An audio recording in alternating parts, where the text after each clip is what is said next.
Hello, আমি জয়নিকা। আজ আমার প্রথম মিনি ব্লগ। আজকের দিনটা খুব স্পেশাল। আজ হচ্ছে 13 জুন শনিবার, বাবা মার অ্যানিভার্সারি। তাই সকালে তাড়াতাড়ি ঘুম থেকে উঠে রেডি হয়ে যাচ্ছিলাম কসবা বাবা মার কাছে। রাস্তায় যেতে যেতে ভাবছি কলকাতায় খুব গরম বেড়েছে।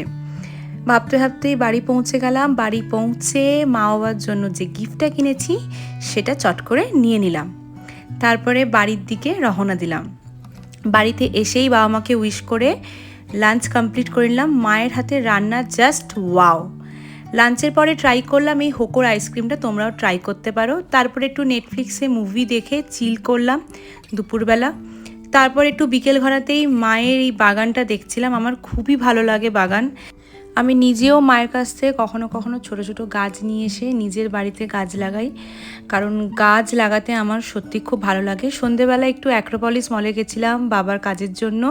তারপরে ওখানে বাইরেই চায়ের দোকানটা দেখলাম, তো চা ট্রাই করলাম। এখানে কেসার টি নিয়েছিলাম, কেসার টিটা খুব সুন্দর ছিল। তোমরা যদি কখনো এদিকে আসো তো চাটা ট্রাই করতে পারো।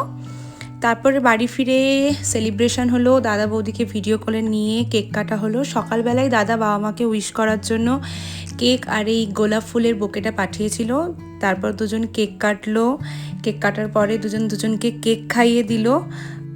কেকটা পার্সোনালি খুবই সুন্দর ছিল, আমার তো খুবই ভালো লেগেছে। তারপর মিঠাইকে একটু কেক খাইয়ে দেওয়া হলো। মিঠাইয়ের সাথে কিছুক্ষণ টাইম স্পেন্ড করার পরে আমরা রাতে ডিনারটা কমপ্লিট করে নিলাম। ডিনারে ছিল বাসন্তী পোলাও, মাটন কষা। তারপরে একটু মুভি দেখলাম। মুভি দেখার পরে আমরা পাটুলিতে কিছুক্ষণ ঘোরার পরে তারপরে আমরা বাড়ি চলে এলাম। বাস, টাটা।